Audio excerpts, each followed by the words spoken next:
Alléluia, que le Seigneur soit béni. Amen. Nous sommes heureux de nous retrouver, frères et sœurs, dans la maison du Seigneur, de nous retrouver entre frères et sœurs aussi. Que la grâce du Seigneur soit notre partage, que la grâce du Seigneur soit avec vous. Je vous invite à poursuivre avec le cantique 156 sur les ailes de la foi. J'aime bien chanter ce cantique parce qu'il dit qu'il est beau de voir des frères unis d'un même amour. Sommes-nous unis d'un même amour, d'un même esprit, d'une même âme, d'un même cœur, parce que ça c'est l'œuvre aussi du Seigneur Jésus, que le Seigneur soit béni.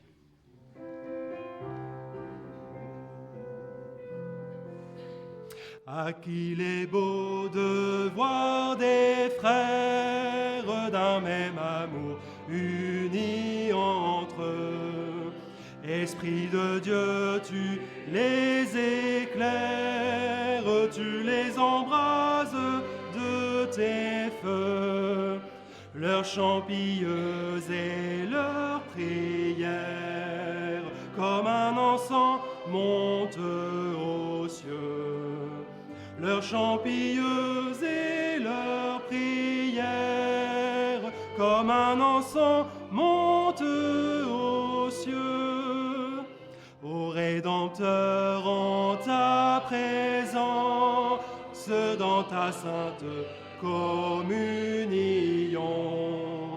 ils savourent la jouissance d'une céleste affection. Aussi leur cœur en assurant t'offre leur adoration. Aussi leur cœur en assurant t'offre leur adoration.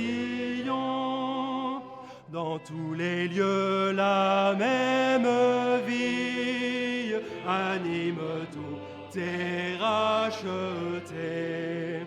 Partout leur âme est réjouie d'une céleste gratuité.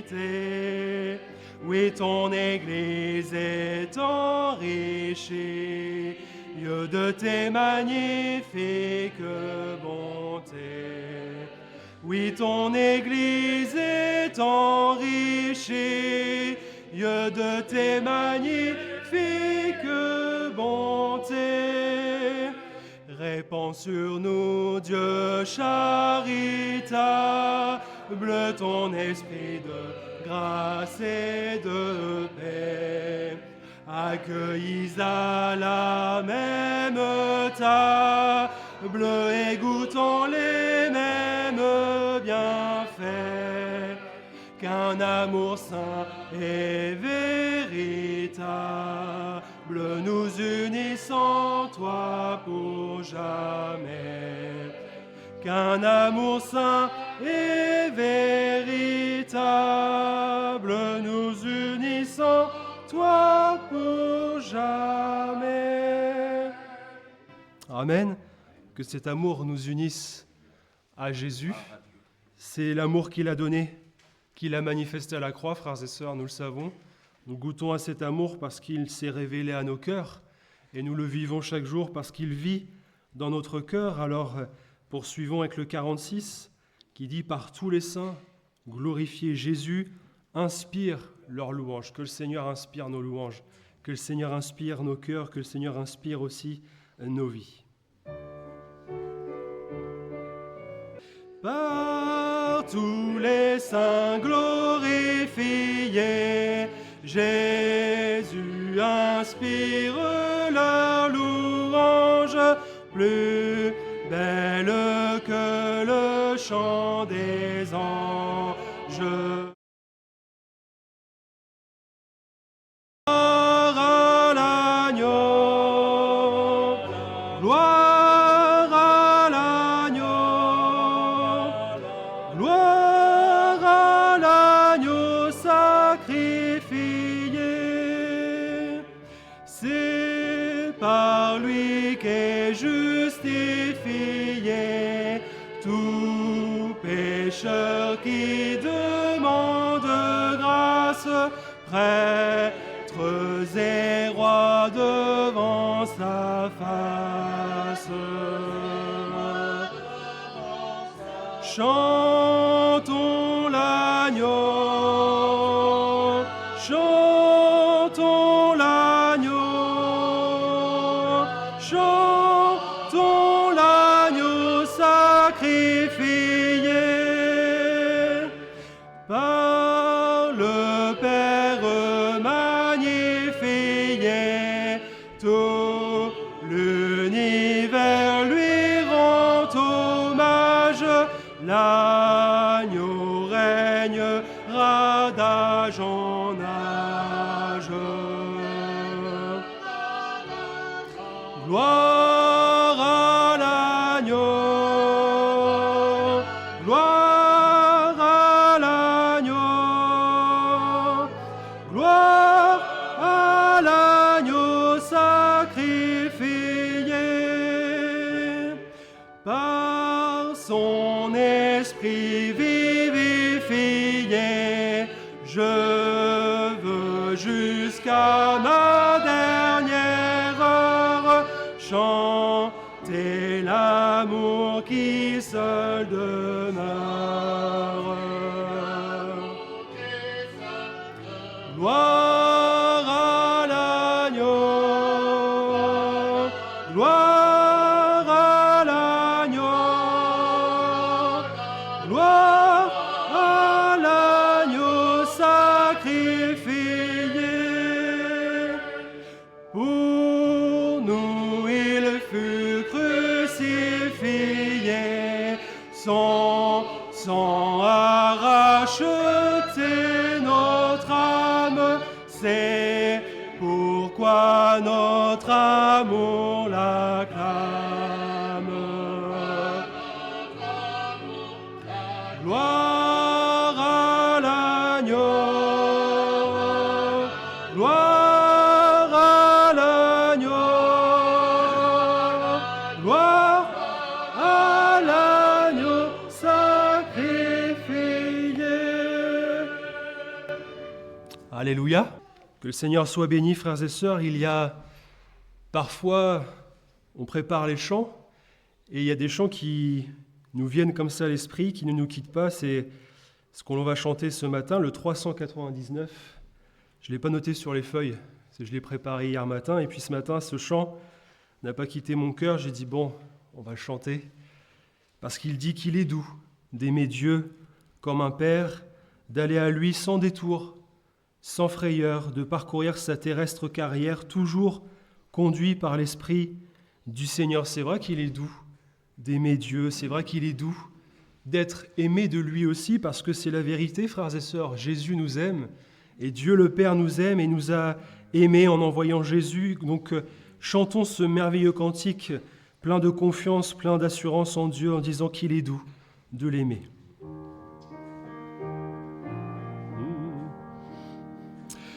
Oh, qu'il est doux d'aimer Dieu comme un Père, d'aller à lui sans détour, sans frayeur,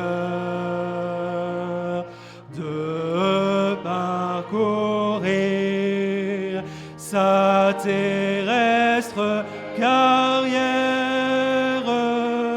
toujours conduit par l'Esprit du Seigneur. Oh, qu'il est doux de trouver à toute heure un tendre ami prêt à nous soulager, d'être en tout lieu, Jésus, dans ta demeure, et sur ton sein au plus fort du danger.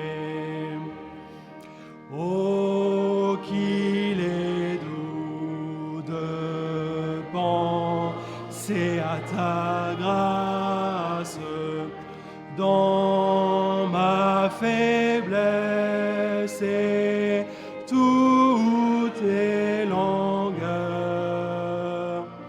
et de me dire, il s'est mis à ma place comme un agneau pour porter mes douleurs. Oh, qu'il est doux de contempler ta gloire, Seigneur Jésus, et tous les tiens en toi, d'attendre en paix le jour de ta victoire et de ta main le prix de notre foi.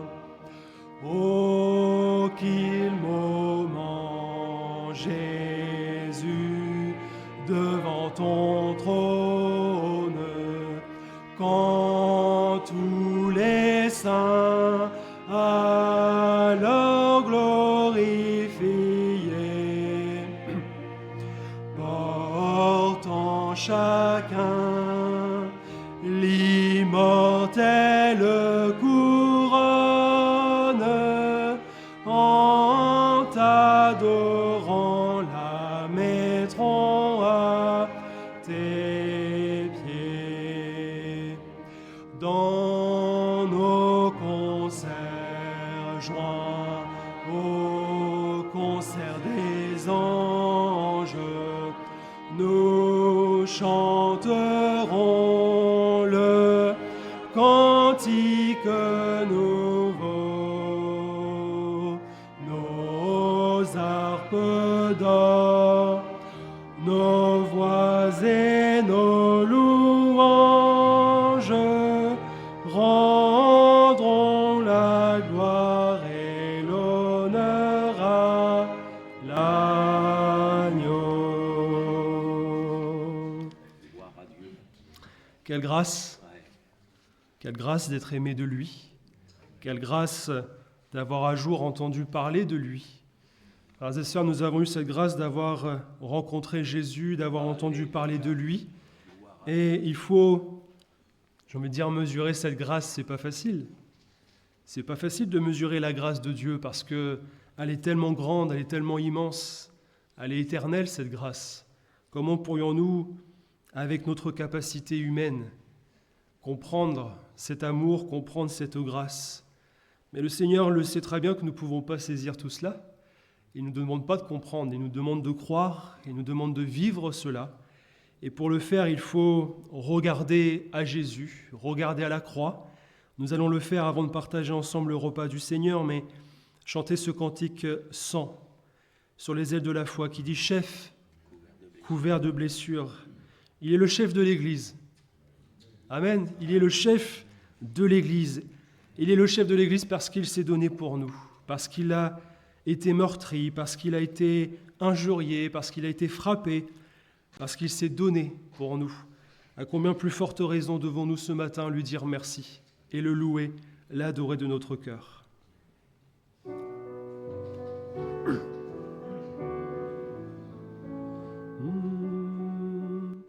Chef couvert de blessures, meurtri par nos pécheurs, chef accablé d'injures,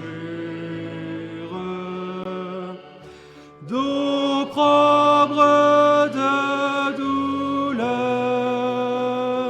des splendeurs éternelles, naguère environné. C'est d'épines cruelles qu'on te voit couronné.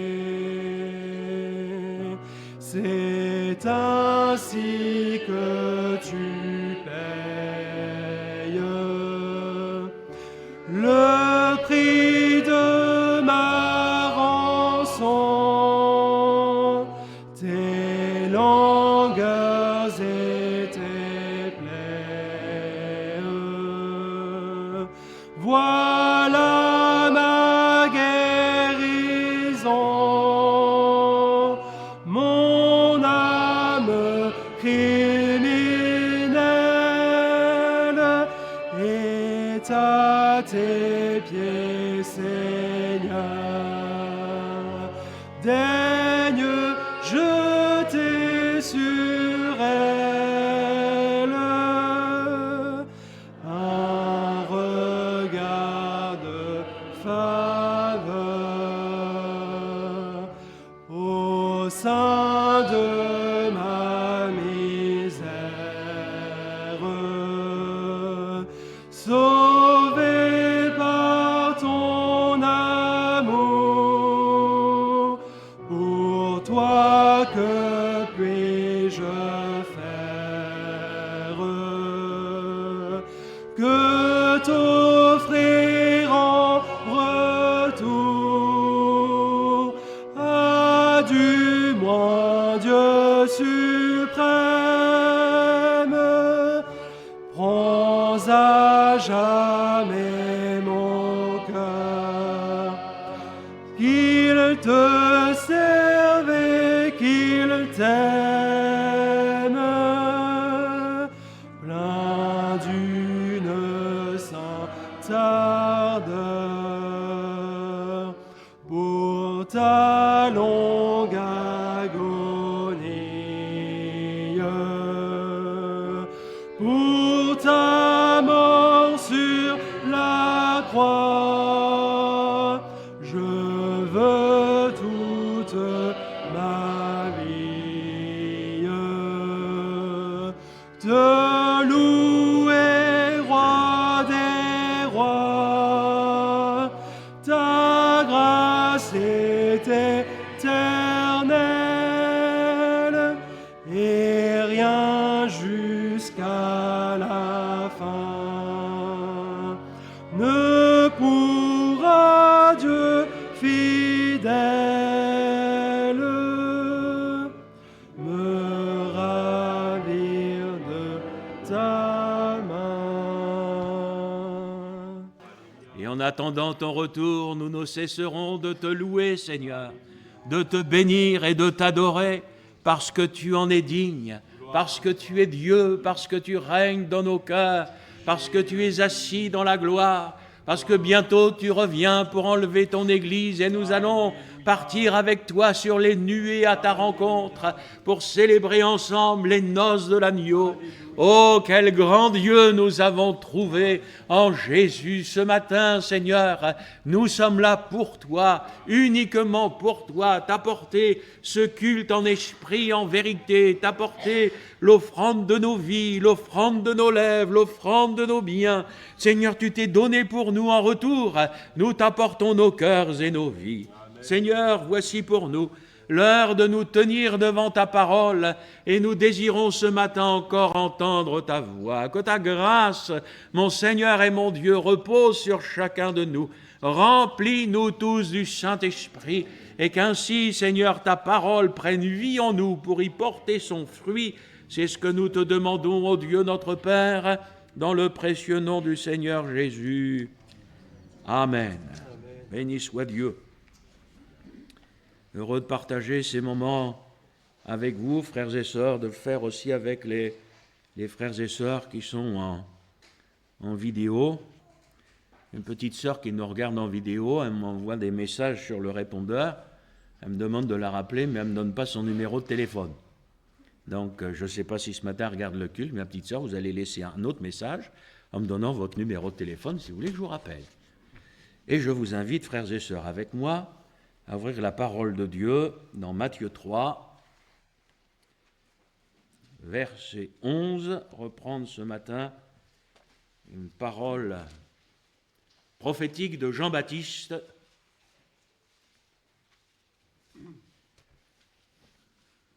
Matthieu chapitre 3, verset 11.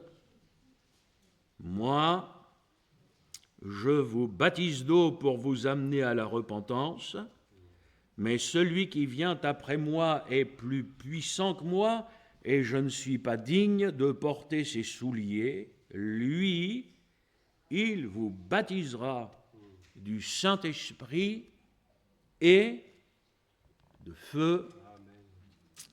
Amen. Et j'ai eu à cœur ce matin de partager avec vous quelques pensées sur ces derniers mots. Lui, il vous baptisera du Saint-Esprit, mais il dit aussi, il vous baptisera de feu.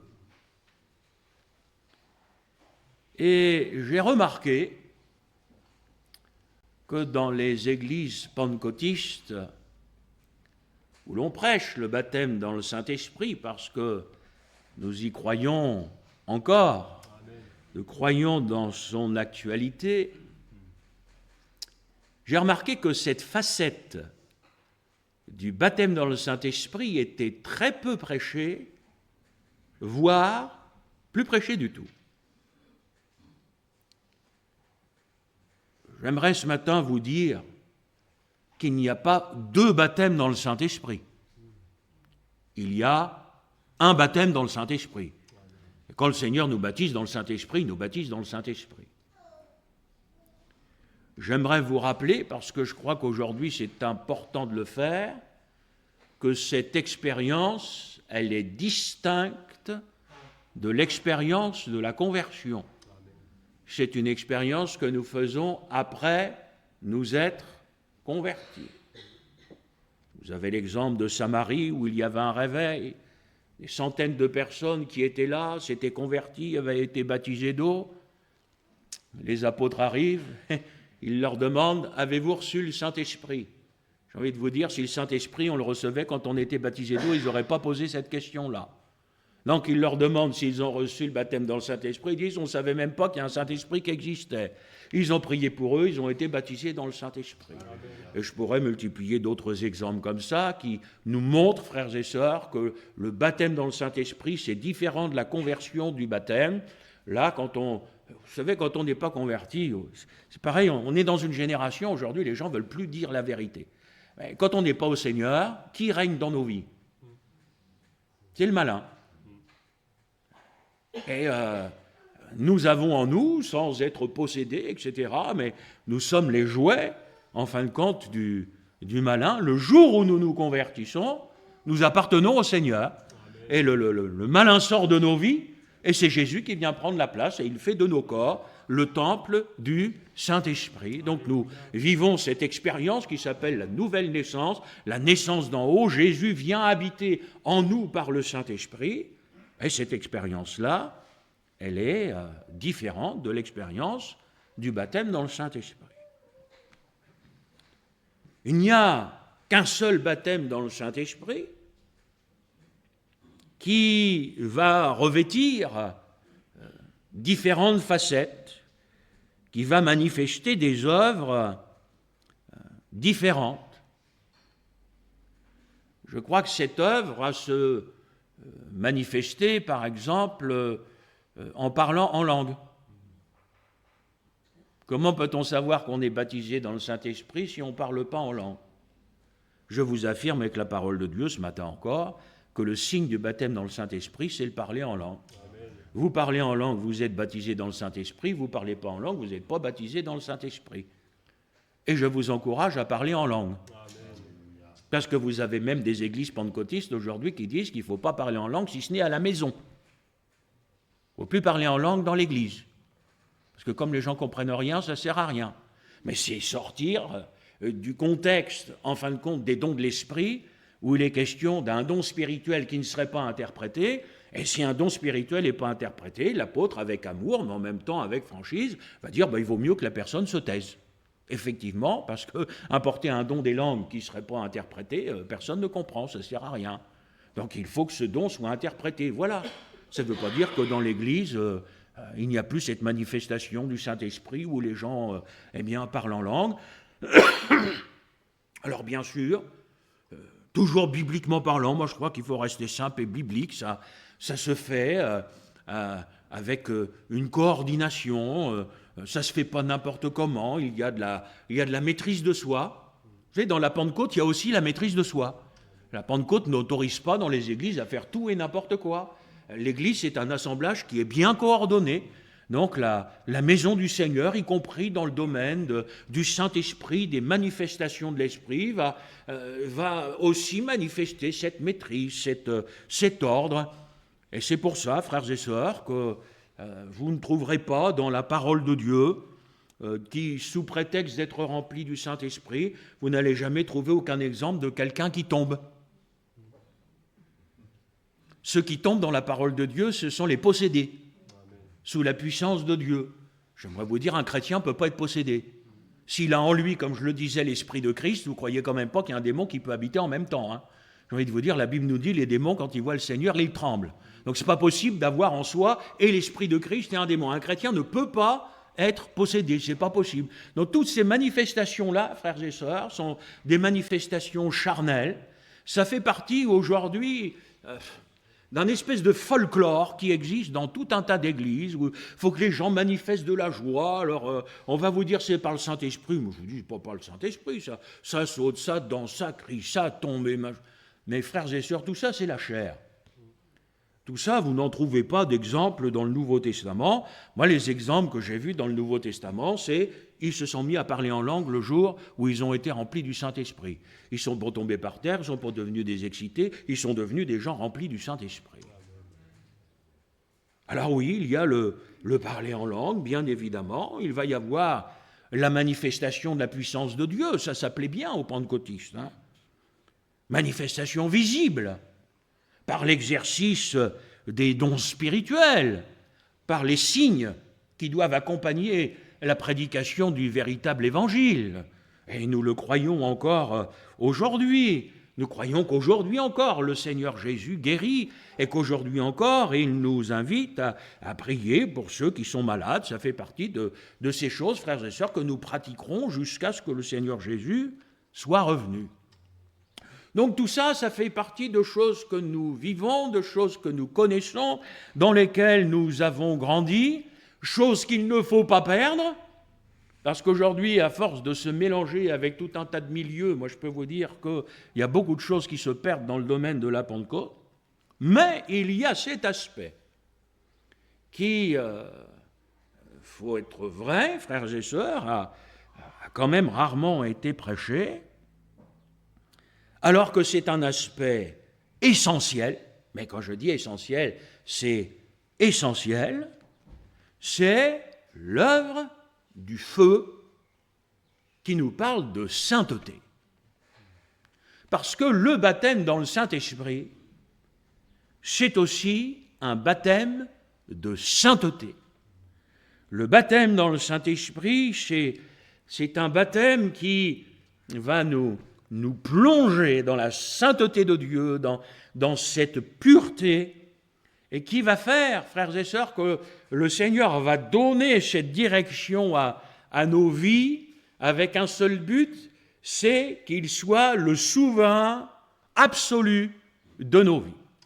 C'est qu'il prenne absolument toute la place dans nos cœurs et dans nos vies.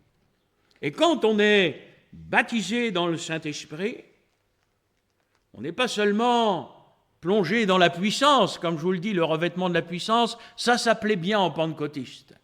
Mais on est aussi plongé dans la sainteté du Seigneur. Moi, je crois qu'il y a beaucoup de chrétiens aujourd'hui qui oublient que dans le nom du Saint-Esprit, il y a le mot saint. Le Saint-Esprit est saint. Et quand nous sommes baptisés dans le Saint-Esprit, nous sommes baptisés dans la sainteté de Dieu.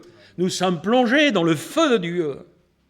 Et ce feu-là, frères et sœurs, va nous conduire dans une vie de sanctification, va nous conduire dans une vie où nous allons réclamer chaque jour l'œuvre de ce feu.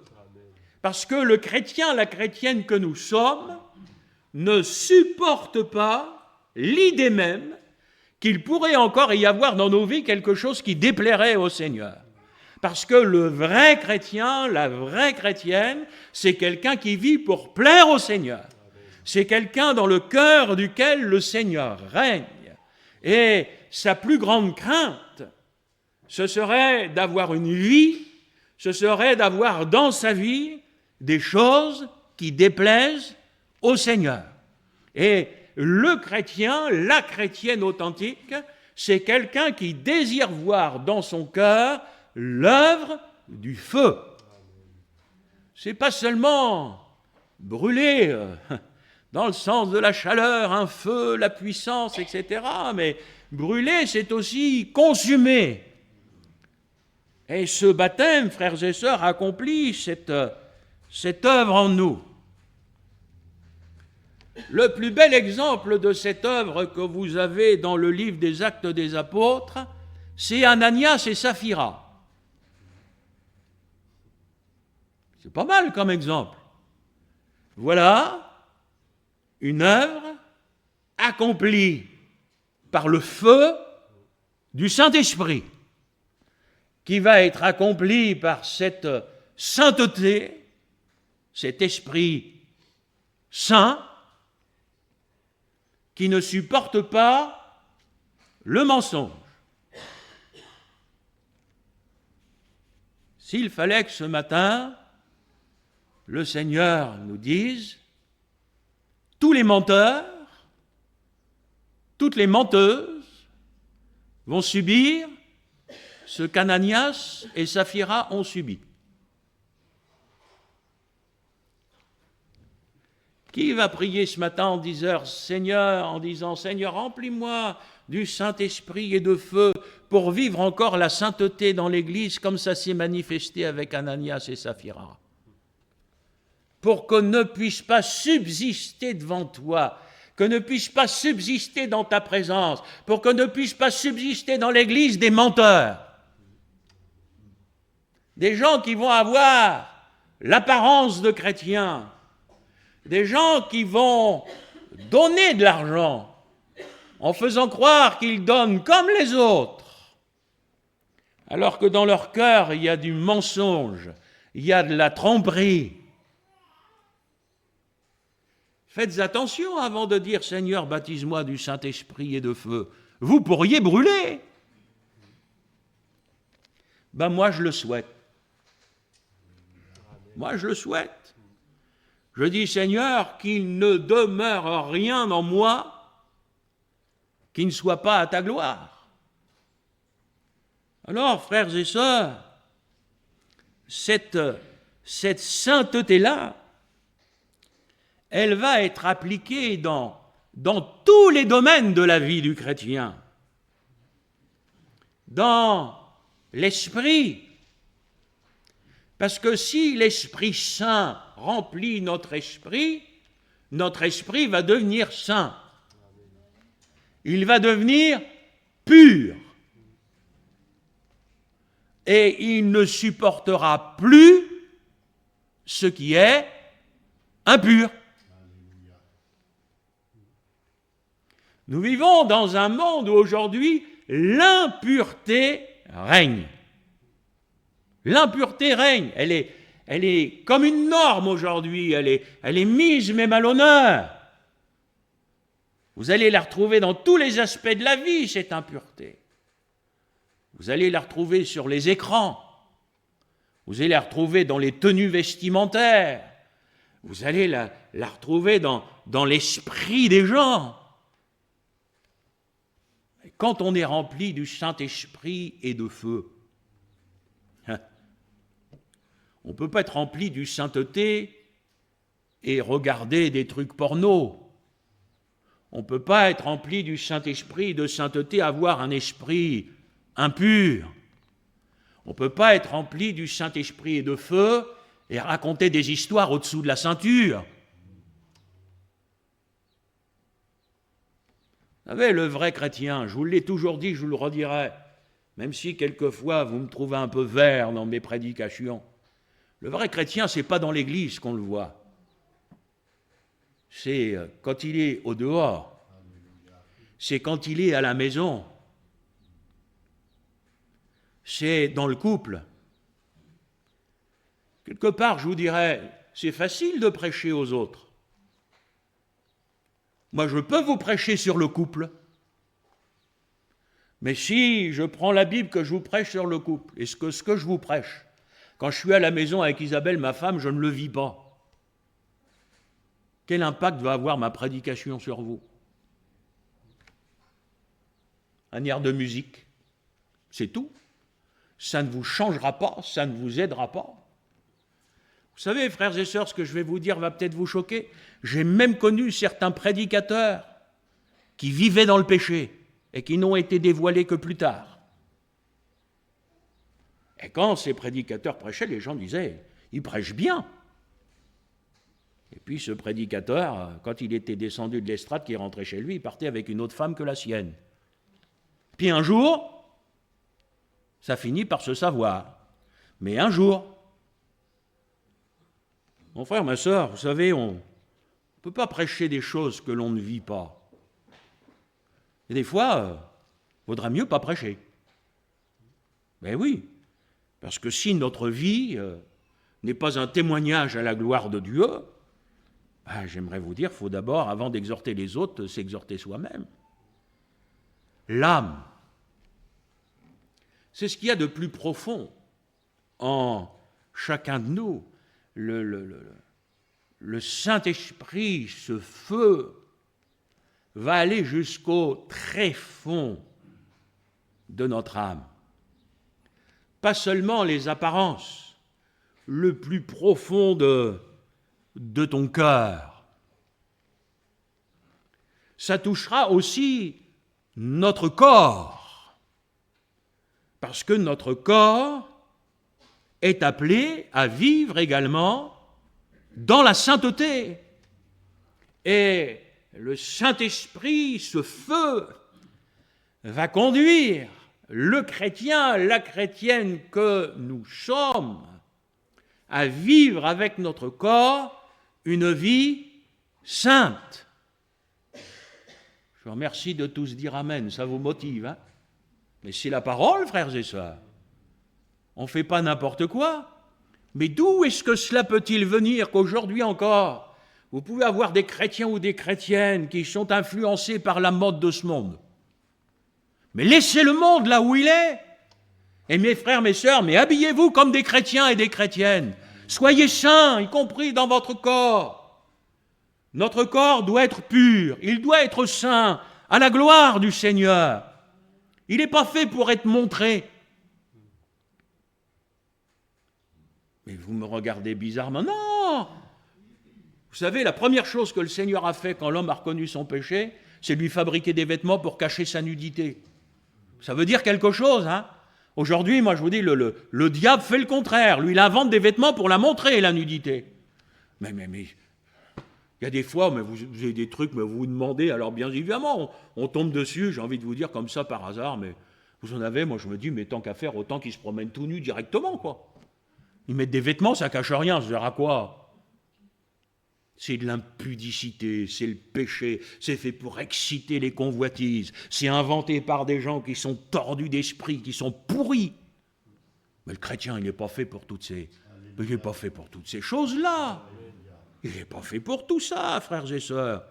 Alors il faut que dans notre corps, dans notre manière d'être, il faut qu'il y ait cette sainteté dans les relations. Même dans l'Église, je sais de quoi je parle. L'expérience, maintenant, je peux me permettre de parler comme cela. Les relations entre les hommes et les femmes. Moi, les sœurs, les chrétiennes, je les aime comme des sœurs. Mais elles restent des sœurs, quoi.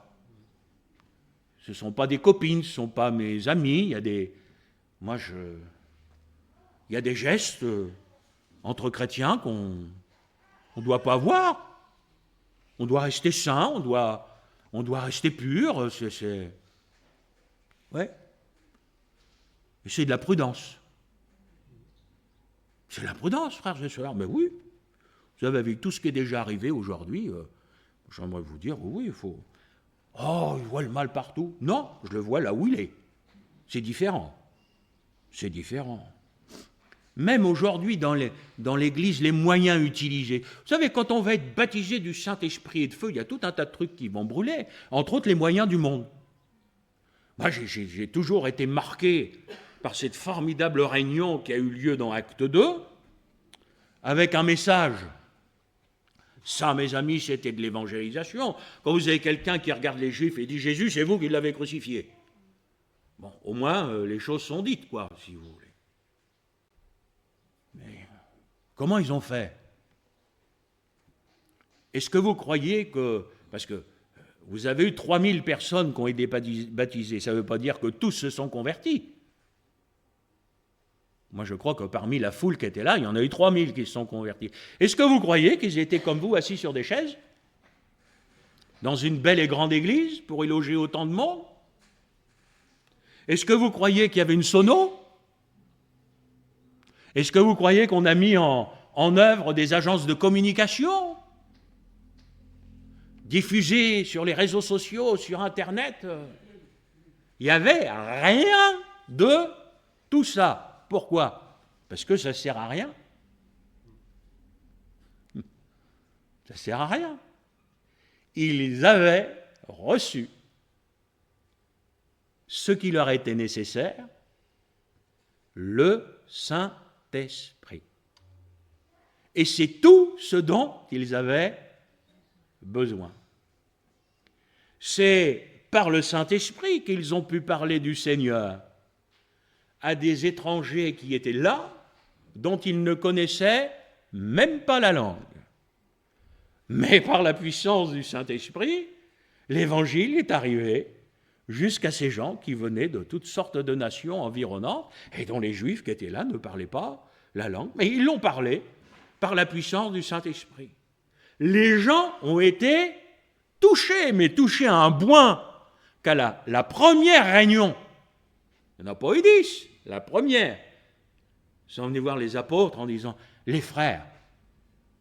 Alors, vous savez, quand vous avez des Juifs, on ne s'arrête pas toujours sur ce qui est écrit dans la Bible, quand vous avez des Juifs qui viennent voir les apôtres du Christ en leur disant « Frères »,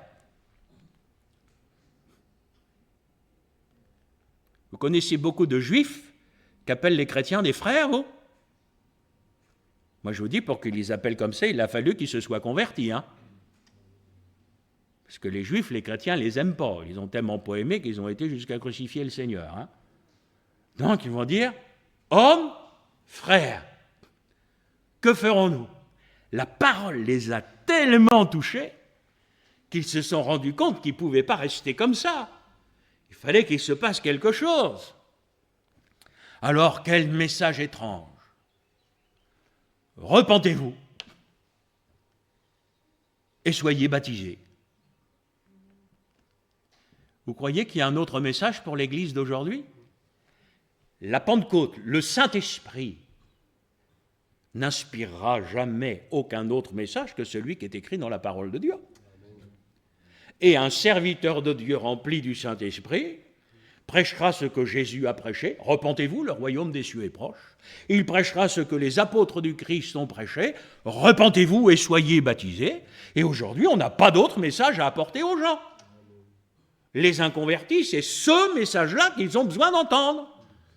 Aujourd'hui, frères et sœurs, c'est terrible, on est dans une génération, mais il y a un faux évangile. Un faux évangile, c'est un évangile qui n'est plus prêché dans son entièreté, où l'inconverti ne va plus entendre ce qu'il a besoin d'entendre. Ah, il va entendre que Jésus bénit, il va entendre que Jésus guérit, il va entendre qu'avec Jésus tout va aller bien, etc. Mais va-t-il entendre qu'il est pécheur, qu'il est perdu, qu'il a besoin de se repentir ou qu'il va aller en enfer? Mais si les prédicateurs ne le disent pas, si les prédicateurs ne le prêchent pas, mais qui va leur dire? Et les prédicateurs de l'Évangile sont appelés à prêcher l'Évangile. Ils ne sont pas appelés à se prêcher eux-mêmes, ils sont appelés à prêcher Christ, l'Évangile, la croix, la repentance, le pardon, la vie nouvelle. Et c'est ce qui va être fait ce jour-là par le Saint-Esprit. Mon frère, ma sœur, tout ce qui touche au Saint-Esprit, tout ce qui touche à la vie de l'Esprit, au baptême dans le Saint-Esprit, aux dons du Saint-Esprit et leur exercice est lié à la sainteté. Frères et sœurs, les dons sont une grâce. On ne mérite pas l'exercice d'un don spirituel. C'est une grâce. Mais j'aimerais vous dire que celui ou celle qui reçoit cette grâce, c'est quelqu'un qui doit faire attention à sa vie. Parce que si vous prophétisez la sainteté et que quand vous sortez de l'église sur le parking, on vous entend dire des grossièretés, ça va sonner faux. Si, dans votre vie dehors, vous avez les réactions des inconvertis, ne venez pas prophétiser le dimanche matin, taisez-vous. Et il faut que nous ayons une vie qui soit en conformité avec ce qui est écrit dans la parole de Dieu. Je ne vous dis pas qu'il faut être parfait, mais moi ce que je vous dis, même en prophétie, on ne peut pas exhorter les autres si soi-même on doit se remettre en question pour les mêmes sujets. L'infidèle ne peut pas exhorter à la fidélité. L'impur ne peut pas exhorter à la pureté. Le désobéissant ne peut pas exhorter à l'obéissance. Vous êtes bien d'accord avec moi? Si vous n'êtes pas d'accord, tant pis, je le dis quand même. Parce que c'est ça la parole de Dieu. Le Saint-Esprit, c'est pas du bruit, c'est pas une ambiance, c'est pas du folklore, c'est pas des formes que l'on respecte. Le Saint-Esprit, c'est une vie. Et c'est une vie de sainteté. C'est pas seulement à l'église, c'est tous les jours, c'est dans mon quotidien, c'est dans mon foyer, avec ma femme, avec mes enfants, avec mes voisins. C'est sur mon lieu de travail. Les frères et sœurs du voyage sont là, je vous salue les frères, je suis content de vous voir. Mais on reconnaît les frères qui sont chrétiens parce qu'eux, ils ne se disputent plus comme les inconvertis. Ben oui, avant inconvertis, je les connais, hein. Attends les gars, moi je vais te causer, moi. Maintenant tout ça c'est fini. Pourquoi? Vous ne pouvez pas dire Jésus était doux et humble de cœur. Vous ne pouvez pas dire que, voilà, il ne rendait pas les coups, il ne rendait pas les injures, etc. Autrement, vous êtes un clairon, vous faites du bruit, mais quand on est au Seigneur Jésus, on vit comme Jésus. Et nous, en Afrique où je suis allé, en Asie, partout, il n'y a qu'un seul évangile, frères et sœurs. Il n'y a qu'un seul Saint-Esprit, il n'y a qu'une seule œuvre. Elle est pour tous les hommes. Aujourd'hui, moi j'ai l'impression que parfois on nous invente une deuxième Bible. Ah, mais vous comprenez, frère, l'Église d'aujourd'hui, elle est différente. Mais de quoi elle est différente? Les gens, ils ont changé, mais le Seigneur, il n'a pas changé. La parole de Dieu, elle n'a pas changé. Les expériences n'ont pas changé. Le message n'a pas changé. D'où est-ce que ça vient aujourd'hui qu'il y a une autre Église? Il n'y a pas 36 églises, frères et sœurs. L'Église, elle a traversé les siècles. Et aujourd'hui, il faut que l'Église soit encore vivante, et pour qu'elle soit vivante, il faut qu'elle soit marquée par le Saint-Esprit. Pas par des écrans de télé derrière le pasteur à plusieurs centaines de milliers d'euros, avec des salles, avec... Mais vous avez aujourd'hui des églises, mon vieux, c'est des petites boutiques, et ils vous montrent des rampes de spot rouge, bleu, noir et tout, mais on est où, là? Vous n'êtes plus dans une église. Vous n'êtes plus dans une église. Vous êtes dans un théâtre, dans une salle de spectacle, mais le Seigneur, il n'est pas là-dedans. Le Seigneur, quand il voit tout ça, il dit, mais tout ça, c'est lié au spectacle du monde, moi, je n'ai pas ma place ici. Oh, on chante, on fait tout ce que vous voulez. Moi, je vous dis, je n'ai pas peur de le dire. Le Seigneur n'est pas dans ces choses-là. Amen. Le Seigneur, il est dans un cantique. Alléluia. Vous avez ressenti l'onction quand Julien a chanté « À qui il est doux d'aimer Dieu » ce matin? C'est ça le Saint-Esprit. Ce n'est pas des feux d'artifice. Si tout à coup vous êtes saisi par l'Esprit de Dieu pendant que vous chantez. Voilà, ça c'est le Saint-Esprit. Et ça fait une œuvre, vous allez vous en souvenir de chants. Vous allez dire, ah, ce dimanche-là. Ça ne veut pas dire qu'il n'était pas inspiré dans les autres. Mais celui-là, vous avez remarqué ce qu'il a dit? Je ne sais pas si vous faites attention, moi je fais attention. Hein. Et il l'a eu à cœur. Vous savez, c'est différent. Vous savez, quand vous choisissez les cantiques, pas comment vous faites les frères, des fois, on ouvre le recueil, je regarde la table des matières, je n'en ai pas. Tiens, je chante très bien celui-là, puis des fois j'en ai choisi de trop, alors il faut... Puis il y a des fois, avant d'ouvrir le cantique ou quoi que ce soit, il y en a un qui est là, dit, je vais chanter celui-là. Alors je le sais lequel c'est, je vais le rechercher, et c'est pas pareil. Là, vous avez une inspiration. Ça peut pas être comme ça avec tous les cantiques, frères et sœurs. Vous savez, il ne faut pas jouer les supra-spirituels, etc. Hein. Vous savez, j'ai pris Julien au pied de la lettre vendredi, quand j'ai vu quel état j'avais encore ma voix. J'ai mis un message, j'ai dit, Julien, tu peux me conduire 3 chants ce soir. Vous savez, moi, j'ai conduit des chants en prenant vite fait un bout de papier sur le coin de la table, et puis voilà. Et ça ne veut pas dire qu'on n'est pas inspiré. Vous répondez à un besoin, vous répondez à une urgence, etc. Mais il y a des fois, mon frère, ma soeur, on ne remplacera pas le Saint-Esprit. Bon, en tout cas, il ne faut pas le remplacer. Il ne faut pas essayer de créer des ambiances, etc. Vous savez, on peut faire tout ça. Aujourd'hui, vous avez dans les églises, vous avez des professionnels de l'animation. Mais que le Seigneur nous garde d'être des animateurs, qu'il nous donne d'être des adorateurs, c'est un peu mieux. Il faut que le Seigneur nous garde de toutes ces choses qui sont empruntées au monde. Vous savez, des animateurs, moi je vais en avoir cet été, c'est pour faire jouer les enfants à la colonie de vacances. Là, c'est des bons animateurs. L'Église, on n'est pas là pour se divertir. Hein. Non, non, frères et sœurs, la sainteté de Dieu, la sainteté convient à la maison du Seigneur. C'est là qu'elle doit être, c'est là qu'elle doit régner dans la vie, dans les cœurs.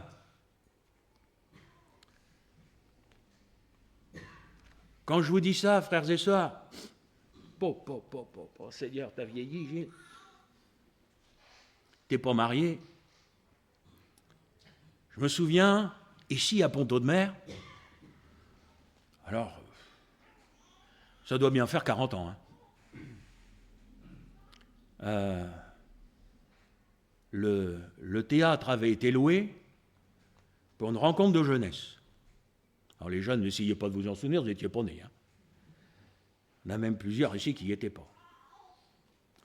Et la rencontre de jeunesse, il y a eu un groupe de jeunes d'une église normande avec, dans ceux qui chantaient, il y avait 2 filles qui étaient là, sur le devant, premier rang, en caleçon léopard. Il y a plus de 40 ans, hein. On a l'impression, vous rêvez les jeunes en disant « Oh là là, non, je dis, il y a plus de 40 ans. » Alors, on a eu une pastorale qui a suivi. Et puis, que les pasteurs, on s'est manifestés. On disait, écoutez, quand on veut faire chanter un groupe de jeunesse, au moins que les filles soient vêtues de façon décente. On n'est pas là pour observer leurs gambettes, quoi. Dire le caleçon, excusez-moi, mais c'est pas une tenue pour venir à l'église. Hein. Amen. Eh bien, à cette époque-là, il y a 40 ans, vous avez des pasteurs qui étaient d'accord qu'il fallait se manifester contre, mais vous en aviez, en Normandie, il y a 40 ans en arrière, qui vous disaient, bon, nous, on ne voit pas le mal, qui nous disaient, vous voyez le mal partout.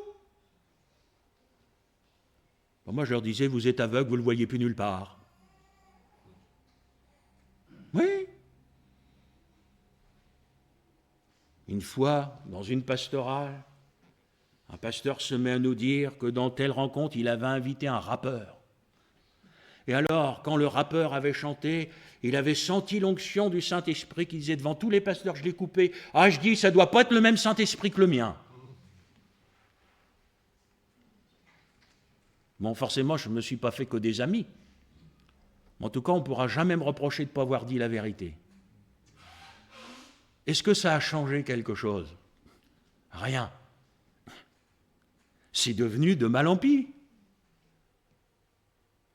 Frères et sœurs, le Saint-Esprit, ce ne sera jamais une église dans le noir avec des lasers qui tournent.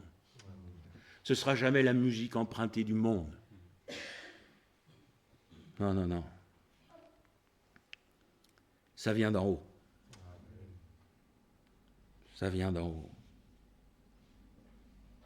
Frères et sœurs, le Seigneur a dit, soyez saints, parce que je suis saint. Et son esprit L'esprit qu'il nous donne, l'esprit dont il nous revêt, c'est un esprit de sainteté. Jamais le Saint-Esprit nous enverra dans le monde. Jamais. C'est pas possible. Le Saint-Esprit nous emmènera dans la parole de Dieu. Il nous amènera dans la repentance, nous amènera sur nos genoux. Mes frères et sœurs, aujourd'hui, j'ai envie de vous dire, il y a deux Saint-Esprits, il y en a un vrai puis il y en a un faux. Moi, le faux, j'en ai pas besoin. Moi, j'aime ce qui est vrai. Alors, que le Seigneur nous garde, mais c'est facile d'être saint à l'Église. C'est facile d'avoir des apparences de sainteté.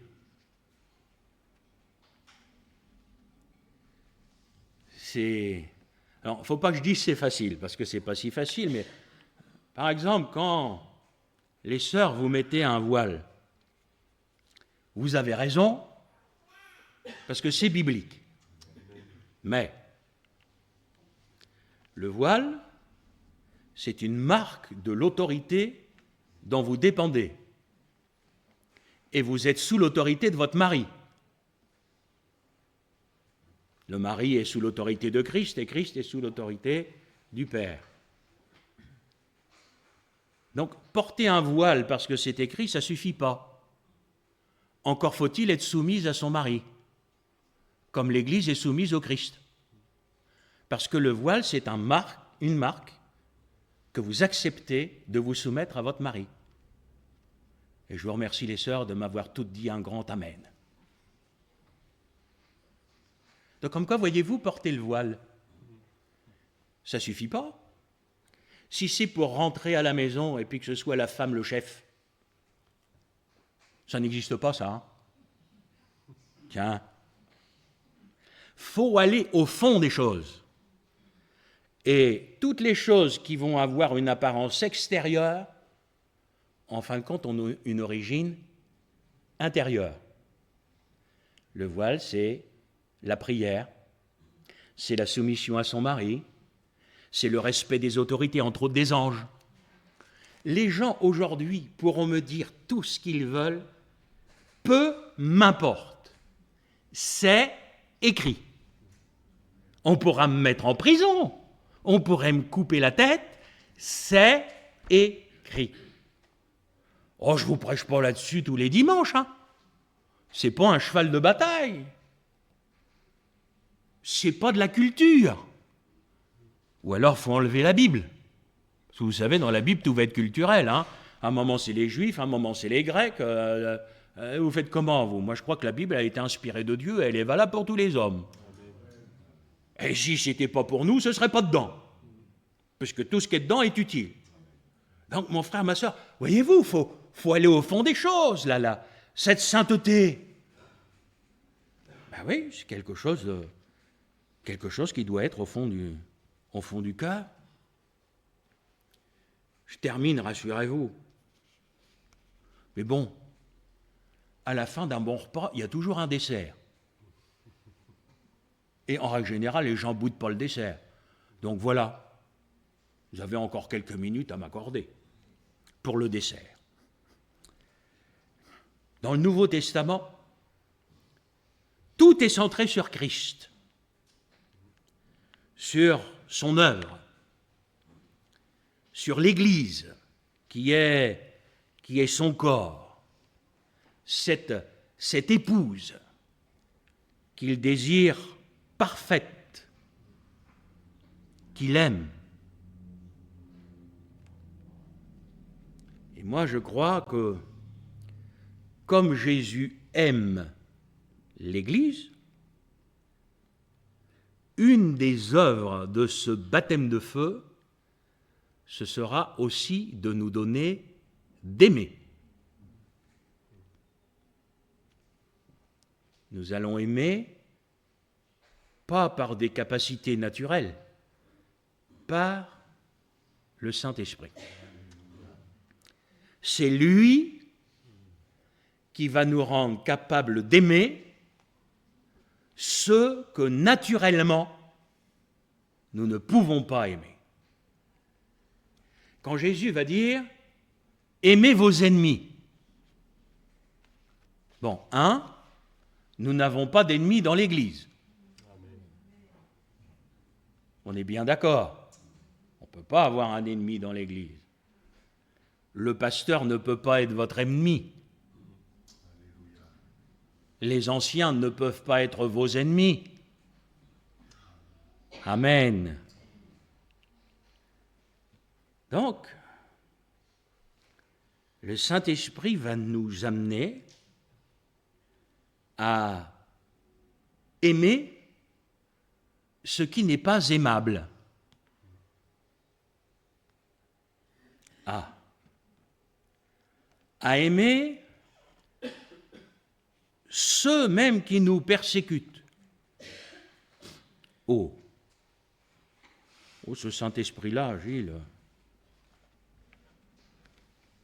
À ne pas rendre le mal pour le mal, à ne pas chercher notre propre justice. Cet amour communiqué par le Saint-Esprit dépasse tout ça. Mais cet amour, vous ne le fabriquerez pas. Vous pourrez chanter tout ce que vous voulez, etc. Il n'y a que le Saint-Esprit qui peut le communiquer. Cet amour-là, il est plus grand que l'amour d'une mère pour son enfant. Parce que ce n'est pas naturel. C'est un amour qui nous vient du Seigneur, qui vient de Dieu. Comme dit la Bible, il est plein de bonté. Il n'est pas envieux. Il ne se vante pas. Il ne s'enfle pas d'orgueil. Il ne cherche pas son propre intérêt. Il ne se met pas en colère. Amen. Il n'impute pas le mal. Il ne se réjouit pas de l'injustice. Cet amour-là, il sait être abaissé. Il sait être mis de côté. Il sait voir ses propres intérêts mis à l'écart. Il sait persister même s'il est rejeté. Il ne se venge pas. Il ne réclame pas justice. Est-ce que vous comprenez que cet amour-là n'est pas naturel, mais qu'il ne peut venir que du Seigneur, l'Esprit Saint. Et frères et sœurs, c'est pas un rêve. C'est pas, comme le disait David, un rocher que nous ne pouvons pas atteindre. Mais si nous sommes remplis du Saint-Esprit et de feu, le Seigneur va nous amener à vivre des choses que nous n'avons jamais vécues jusque-là. Et il va nous amener dans une dimension de la vie de l'esprit que peut-être nous n'avons jamais connue jusque-là. Alors je conclus. Merci au Seigneur pour la Pentecôte. Merci au Seigneur pour le baptême dans le Saint-Esprit, pour le parler en langue. Merci au Seigneur pour les dons spirituels. Mais merci aussi au Seigneur pour le feu. Merci au Seigneur pour cette puissance manifestée dans ma propre vie, dans mon propre cœur, qui va m'amener à vivre ce que Jésus a vécu, à être comme lui, non pas par mes propres forces, mais parce que je suis rempli de lui. Je suis rempli de sa sainteté. Je suis rempli de son amour. Je suis rempli de son pardon. Je suis rempli de sa grâce. Je suis rempli de sa compassion pour les perdus. Sa compassion pour les gens qui souffrent. On médite ensemble sur Moïse en ce moment. Je suis rempli de sa patience. Je suis rempli de sa miséricorde. Écoutez ce que je vais vous dire. J'aime pardonner. Parce que Dieu est miséricordieux. Et le Dieu miséricordieux vit en moi par le Saint-Esprit. Donc ce Dieu qui aime à pardonner m'amène à aimer pardonner. Quelle dimension de vie qui nous amène à quitter le domaine religieux, le domaine des apparences, pour vivre les choses et les vivre en profondeur. Il était pas mal le menu de la Pentecôte, hein? Que le Seigneur vous bénisse. Amen. Seigneur, nous ne voulons pas des mots, nous voulons des actes. Comme l'apôtre pouvait le dire, nous ne voulons pas aimer en parole, mais en action et avec vérité. Seigneur, remplis-nous du Saint-Esprit. Nous ne voulons pas que ces choses restent une prédication. Nous voulons les vivre. Nous voulons les expérimenter. Je veux voir ça dans ma vie, Seigneur. Si je ne les vis plus, je veux les retrouver. Mais Seigneur, ne nous laisse pas que tu ne nous aies remplis du Saint-Esprit et que tu nous aies remplis de ce feu qui va accomplir une œuvre en nous que toi seul, Seigneur, tu peux faire. Merci pour ta parole. Amen.